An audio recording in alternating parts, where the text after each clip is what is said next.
तो we shall start now. अब अपन start करते हैं। And good morning to all of you again. Welcome to our 12th history class. Now our new topic is coins and kings. Coins तो आप सभी जानते हैं, coins को हिंदी में बोलते हैं सिक्के, जो अपने सबके जेब में रहते हैं या पर्स में रहते हैं सिक्के, कॉइन्स। एंड किंग्स और राजा, ठीक है। अब आपने कॉइन्स एंड किंग्स के बारे के अंदर जो अपन ने एक चैप्टर पढ़ा था क्लास 11th में, सेंट्रल इस्लामिक लैंड्स। उसके अंदर जो अपन ने जब जो यूमियाद थे उनका जो लास्ट जो खलीफेट्स थे, जो खलीफा था, लास्ट खलीफा जो थे, या उनके बाद में एबेसिड्स रेवोल्यूशन जो हुआ था, अब्बासीज जो थे, उनके टाइम के अंदर भी अपने को जो कॉइन्स थे, जो सिक्के उन्होंने चलाए थे, गोल्ड कॉइन्स और जिनको कि दिनार बोलते थे, और सिल्वर कॉइन्स भी चलाए थे। तो शायद वहीं से या उसके पहले से या उसके बाद से ये एक तरह से कॉइन्स का चलन स्टार्ट हुआ। उसके पहले से भी था कॉइन्स का चलन स्टार्ट, बट गोल्ड कॉइन्स का वो बता रहे थे, क्योंकि रोमन एम्पायर के भी अपने को, क्योंकि रोमन एम्पायर उससे भी पहले था, रोमन एम्पायर के कॉइन्स भी अपने को मिले हैं। इट मीन्स कॉइन्स तो काफी टाइम पहले से चल रहे हैं। मीन्स अपन ने सेंट्रल इस्लामिक लैंड्स में भी पढ़े हैं, उससे पहले फिर अपन ने रोमन एम्पायर में भी देखे हैं, और रोमन एम्पायर का तो अभी इस जो अपन टॉपिक पढ़ेंगे इसमें भी आ जाएगा, कॉइन्स एंड किंग्स में भी आ जाएगा। तो ये जो कॉइन्स का चलन था या और राजा थे, ये काफी टाइम पहले से, बहुत मतलब ये मान लीजिए 2-2.5 हजार साल पहले से ही स्टार्ट हो चुका था। बट अब कॉइन्स का यूज क्या था? अब आज के समय में मैं आपसे बोलता हूं, बेटा मैं आपको 1 रुपया देता हूं, ठीक है। एक जनरल बात कर रहा हूं मैं आपको ये समझाने के लिए। जो आपके इकोनॉमिक्स के अंदर एक क्वेश्चन है एक्सचेंज, और उसके ऊपर कई दफे क्वेश्चन आते हैं डिफाइन एक्सचेंज। बहुत दफे क्वेश्चन आता है सीबीएसई में डिफाइन एक्सचेंज। तो ये एक्सचेंज होता क्या है? फॉर एग्जाम्पल, मैं एक कंज्यूमर हूं और आप एक शॉपकीपर है। एक बात को मान लीजिए, तो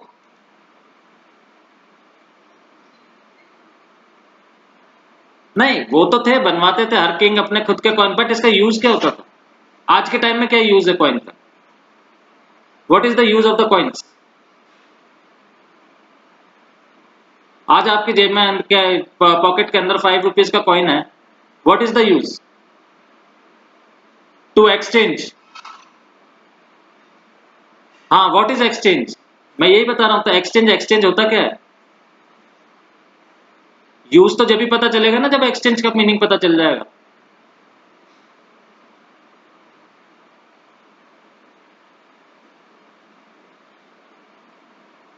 तो कोई बता सकता है मेरे को एक्सचेंज क्या होता है? Exchange of goods and services, ठीक है। Exchange of goods and services, ठीक है, वेरी गुड।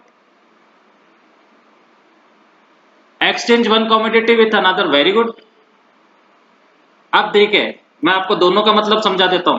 फर्स्ट आया exchange goods and services, rupees into coins, ठीक है। अब मैं आपको सब बताता हूं। फर्स्ट रिप्लाई आया मेरे पास एक्सचेंज गुड्स एंड सर्विसेज, ठीक है। आप सर्विसेज को एक्सचेंज कब करेंगे? चेंज वन कमोडिटी, ये भी बताऊंगा। आप सर्विसेज को एक्सचेंज कब करेंगे? आज मैं आपको सर्विस दे रहा हूं, या स्कूल में सर्विस देता हूं, एक्सचेंज किससे कर रहा हूं? मैं उसको किससे एक्सचेंज कर रहा हूं? क्या मैं फालतू में दे रहा हूं, फ्री ऑफ कॉस्ट?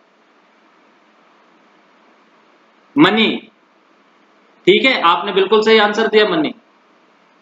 विजय लक्ष्मी का बहुत सही आंसर है, मनी। मनी तो मेरे को मिलेगा, पर क्या जो मैं 6 घंटे स्कूल में सर्विस दे रहा हूं, वो मनी मेरी नीड्स को पूरी करेगा? मेरे को तो बोल दिया ठीक है आप 6 घंटे काम कर लेना, 1 रुपया दे देंगे मनी आपको। महीने के एंड में at the last of the month you will get a rupee. You give your services 6 hours per day and at the end of the month you will get a 1 rupee। तो ये 1 रुपये क्या मेरी needs को satisfy करेगा क्या? तो क्या मैं मेरी सर्विसेज दूंगा क्या?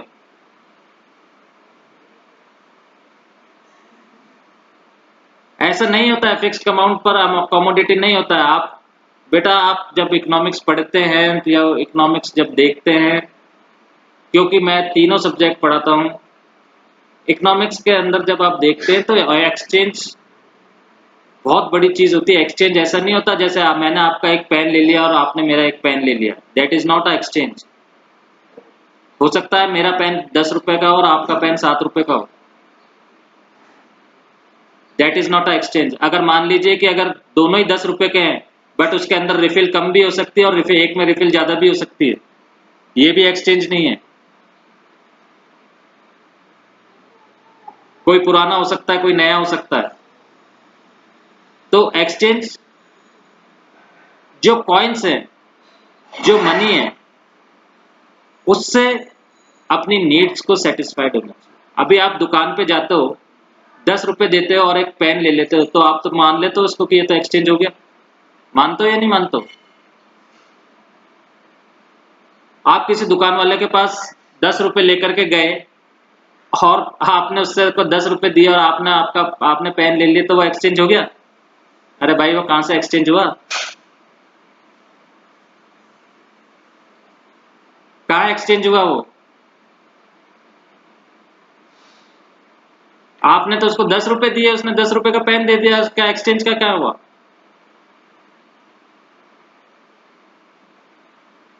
आपने 10 रुपए का पेन खरीदा, ठीक है, आपकी नीड सेटिस्फाई होगी। 1 मिनट, आपने 10 रुपए का पेन खरीदा, आपने दुकान वाले को 10 रुपए दिए, आपने तो पेन खरीद के आप तो सेटिस्फाइड हो गए, बट क्या वो दुकान वाला 10 रुपए से सेटिस्फाइड हुआ? वो जब तक सेटिस्फाइड नहीं होगा जब तक कि वो उस 10 रुपए से अपनी नीड को सेटिस्फाइड करने के लिए कोई चीज ना ले आए, जब जाकर के एक्सचेंज होगा। जब दोनों सेटिस्फाइड हो जाएंगे, कंज्यूमर एंड प्रोड्यूसर, जब जाकर के एक्सचेंज होगा, जब तक एक्सचेंज नहीं होगा। क्यों?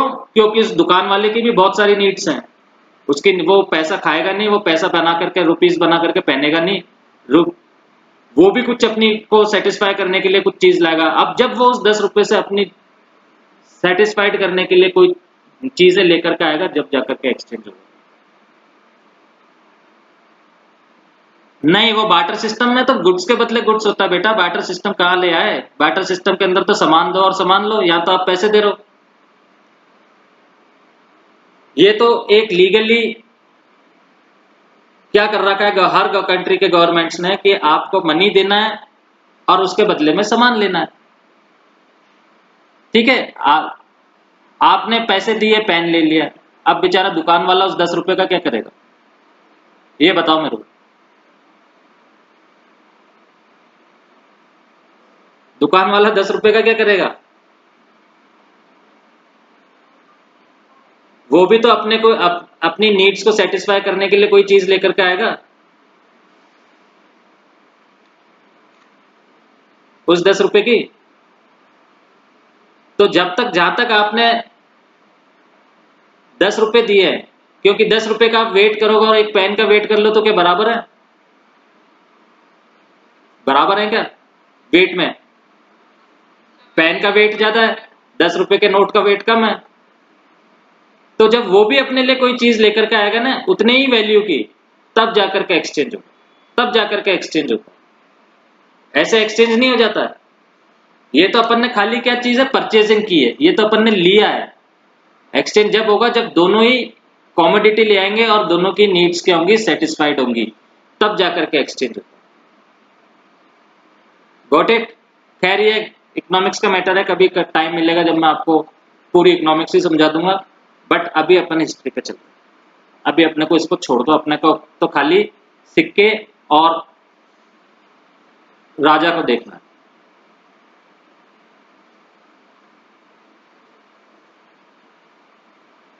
Now, to some extent, exchanges are facilitated by the introduction of coinage. अब देखिए यहाँ पे इसलिए मैंने एक्सचेंज का आपको थोड़ा सा मैटर बताया क्योंकि पहली लाइन के अंदर वर्ड आ गया एक्सचेंज।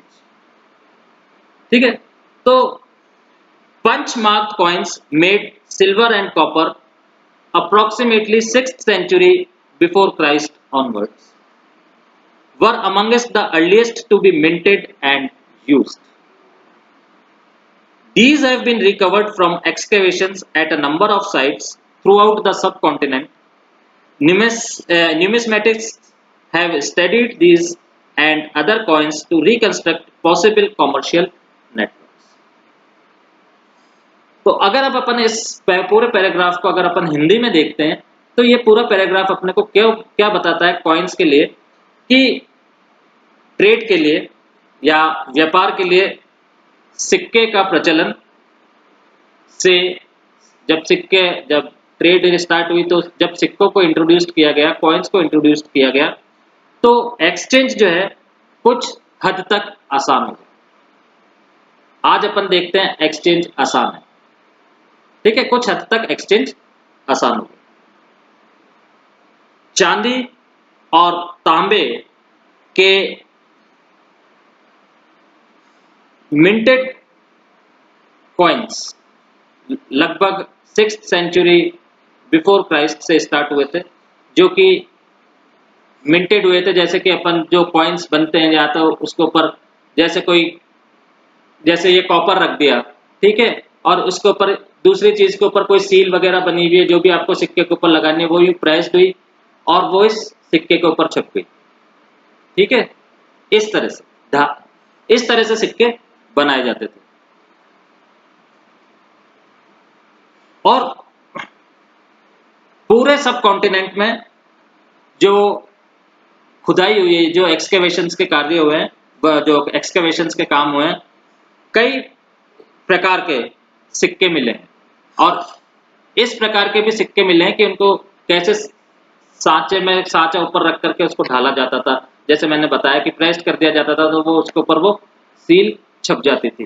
तो इस तरह के सिक्के अपने सब कॉन्टिनेंट, इंडियन सब कॉन्टिनेंट के अंदर कई जगहों पर मिले। और जो न्यूमिस्मेटिस्ट्स होते हैं, जो कि इनको सिक्कों को पढ़ने वाले जो लोग कहलाते हैं, सिक्कों की स्टडी करने वाले जो लोग कहलाते हैं, उनको क्या बोलते हैं? इनको बोलते हैं न्यूमिस्मेटिस्ट्स, या अगर इनको अपन हिंदी में बोले न्यूमिस्मेटिस्ट्स को, तो ये कहलाते हैं मुद्रा शास्त्री, यानी कि मुद्रा मीन्स मनी को स्टडी करने वाले न्यूमिस्मेटिस्ट्स। और ने इनका और अन्य से जो कॉइन्स थे सबकी स्टडी करके ये पता लगाया कि to reconstruct possible commercial network, यानी कि जो कॉमर्शियल नेटवर्क्स थे जहां पर व्यापार होता था, जिस जगहों पर व्यापार ज्यादा होता था, वहां पर उन एरियाज का पता लगता है। अब व्यापार फॉर एग्जांपल अपने यहाँ ज्यादा कहाँ पे होता है? बाजारों में होता है। जैसे अजमेर के अंदर मदार गेट हो गया, नया बाजार हो गया, नाला बाजार हो गया, ये सारे बाजार है। तो अब जहां मैं रहता हूँ यहाँ पे तो इतना कॉमर्शियल एरिया है ही नहीं। कॉमर्शियल एरिया क्या है? कॉमर्शियल एरिया वो है मार्केट। तो सिक्के मेरे को वहां से कहां से मिलेंगे? उसी जगह से मिलेंगे। बाय द वे, अगर आज से हजारों साल बाद खुदाई होती है तो मैक्सिमम सिक्के कहां से मिलेंगे? उसी एरिया से मिलेंगे। तो ये माना जाएगा कि भाई ये वो वाला जो एरिया है वो हो सकता है कि किसी टाइम के अंदर कॉमर्शियल एरिया रहा हो। हमारे अब जैसे जो अपना घर है या मेरा घर है, अब यहाँ से तो जो कॉइन्स अगर मिलेंगे तो बहुत कम क्वांटिटी में मिलेंगे। अगर हजारों साल बाद खुदाई होती है, क्या जितने अपने हाउस के अंदर है, घर के अंदर, उतने मिल जाएंगे। बट जो मार्केट एरिया है, जो रीजन है जहाँ पे कॉमर्शियल ट्रेड होती है, जहाँ पे ट्रेडिंग होती है, वहां पे क्या है, ये सारी चीजें कॉइन्स क्या है ज्यादा क्वांटिटी में मिलेंगे। तो इससे ये पता लगाया जा सकता है कि इस जगह के ऊपर यहाँ पर क्या है, ये कॉमर्शियल एरियाज रहे होंगे ट्रेड करने के लिए, लोगों के व्यापार करने के लिए। Got it? कोई क्वेश्चन फर्स्ट पैराग्राफ के अंदर?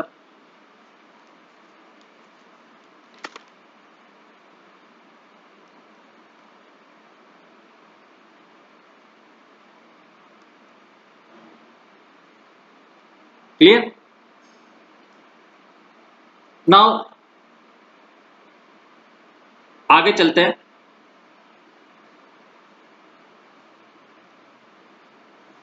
ये न्यूमिस्मेटिक्स जो है ये आपके बुक में भी दे रखा है, इसको मार्क कर लेना। न्यूमिस्मेटिक्स क्या होता है, अलग ब्लॉक में दे रखा है इसको।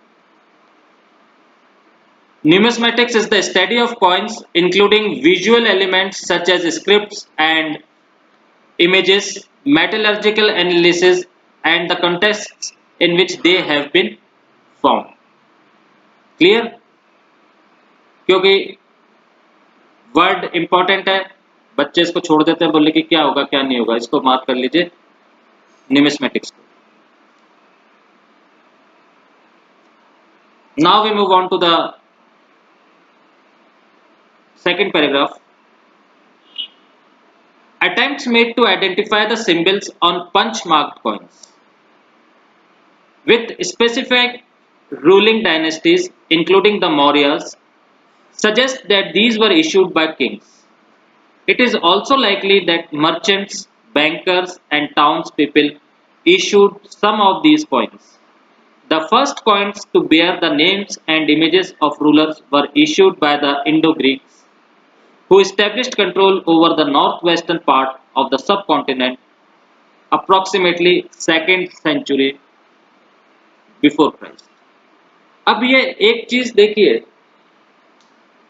एक चीज जो बहुत बड़ी सामने आती है अपनी हिस्ट्री की, ये चीज मेरे को भी नहीं मालूम थी, बट जब मैं इंडियन नेवी में था, जब हमारे वहाँ पे स्टडीज हो रही थी, तो हमारे को तब ये बात वहाँ पर सामने आई और वहाँ के जो कैप्टन्स वगैरह थे, जब उन्होंने ये बात बताई तब मेरे को भी ये बात पता चली थी।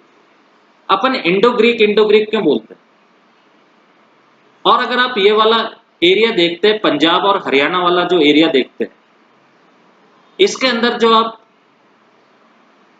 लोगों के साइज का और लोगों के कलर का, जब आप देश के दूसरे पार्ट से इनका कंपैरिजन करते हैं तो डिफरेंस आता है,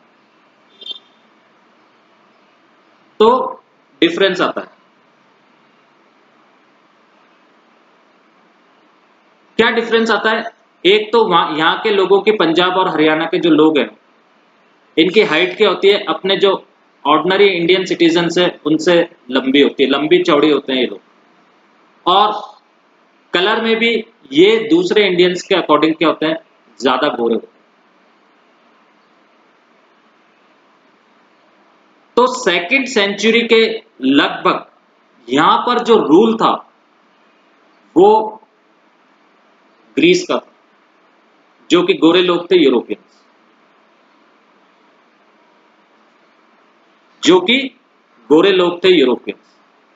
तो वहां के जीन्स जो हैं, उस टाइम के जीन्स क्या है, ये अपना जो नॉर्थ वेस्टर्न पार्ट जो है इंडिया का, यहाँ पे, और इसीलिए यहाँ के लोग क्या, आप पंजाब और हरियाणा के लोग देख लीजिए, आपने कितनी, जितने भी मैक्सिमम जो हीरो है अपने फिल्म इंडस्ट्री के अंदर, वो पंजाबी हैं, पंजाब से रिलेटेड है। अब आप ये पूरा कपूर फैमिली देख लीजिए, राज कपूर से लेकर के रणवीर कपूर तक, शशि कपूर, ऋषि कपूर और भी दूसरे हैं।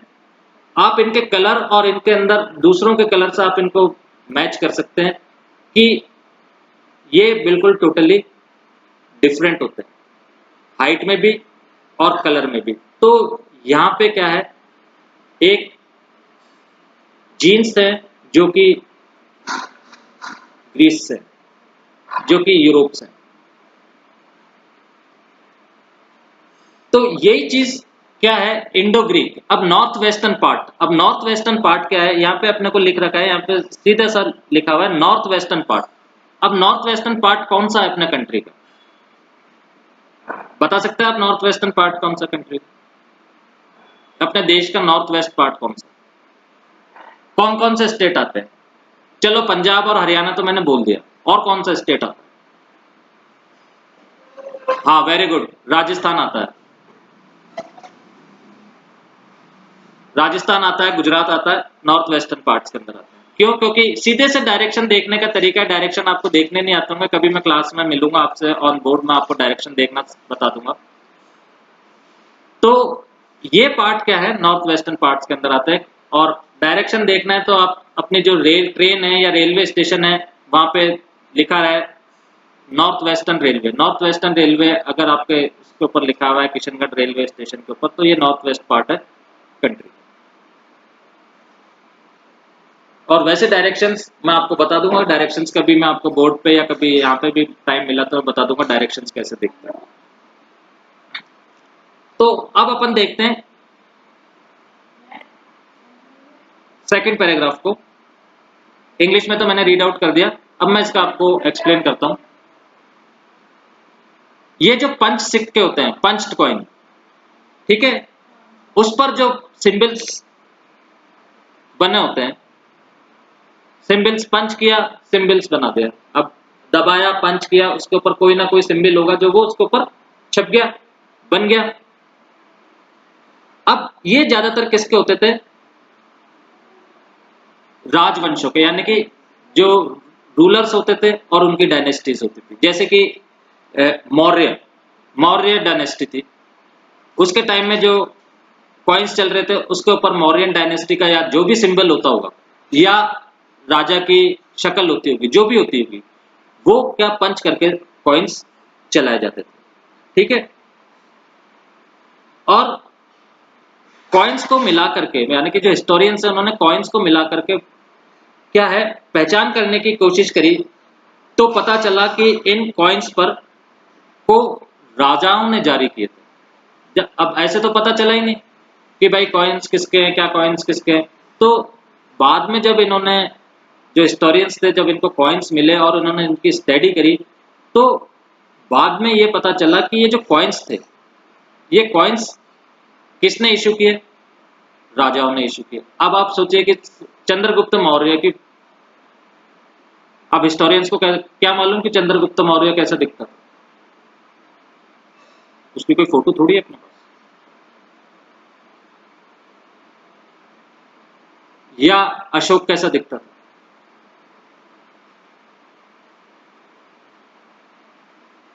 कोई फोटो थोड़ी है, क्योंकि ये तो उस समय तो जो आर्ट थे वो भी इतने डेवलप नहीं हुए थे, और जो कलर, मान लीजिए किसी ने पोर्ट्रेट भी बनाया तो कलर्स इतने अच्छे नहीं थे कि वो आज तक उन पोर्ट्रेट्स को संभाल के रख सके। कलर्स ही बिगड़ गए होंगे अब तक, कलर्स ही उतर गए होंगे अगर किसी ने पोर्ट्रेट बनाया, क्योंकि अभी की तो बात है नहीं, हजारों साल पहले की बात। तो कैसे पता चलता था कि जैसे अब मौर्यन, चंद्रगुप्त मौर्य की तो फोटो नहीं है ये मान लिया अपन ने, बट चंद्रगुप्त मौर्य के टाइम के कोई ऐसे सिंबल्स मिले हैं जो उसके डायनेस्टी के थे, या इंस्क्रिप्शंस मिले हैं, जिससे ये पता चलता है कि भाई जो भी राजा था उसने अपने अपने कॉइन्स चालू किए। एग्जाम्पल दे रखा है, जैसे मौर्य डायनेस्टी, मौर्य डायनेस्टी ने अपने टाइम के अंदर कॉइन्स चालू किए, वो मौर्य डायनेस्टी के थे, ठीक है। और ये भी हो सकता है, साथ में ये भी लिखा है, ये भी हो सकता है कि बड़े बड़े ट्रेडर्स यानी कि व्यापारी हों, बैंकर्स, बड़े बड़े धनपति हों, बैंकर्स, उस समय में इनको बैंकर्स बोलते थे, जिनके पास बहुत ज्यादा धन संपत्ति होती थी, ठीक है। और नागरिकों, मीन्स लोगों ने भी ने इस प्रकार के कुछ सिक्के जारी किए, और हो सकता है कि भाई इन लोगों ने भी कुछ सिक्के जारी किए, ये भी संभव है। राजा ने तो किए ही किए हैं, बट इसके अलावा ये भी संभव है कि इन्होंने भी सिक्के जारी किए, क्योंकि उस समय कोई एक पर्टिकुलर चीज तो होती नहीं थी कि जैसे आज है कि भाई मनी इंट्रोड्यूस करना है तो खाली रिजर्व बैंक ऑफ इंडिया ही करेगी और कोई दूसरी एजेंसी नहीं कर सकती। तो ऐसा तो कुछ था ही, किसी कहीं पे भी ऐसा कोई रिटन डॉक्यूमेंट नहीं मिला है कि भाई सिक्के जारी करने हैं तो राजा को ही करना। ठीक है, राजा तो रूलर था, उसके अंडर में सब आते थे तो राजा का रूल मानते थे, बट ऐसा कहीं आपके इंस्क्रिप्शंस में नहीं लिखा कि राजा ही सिक्के जारी कर सकते।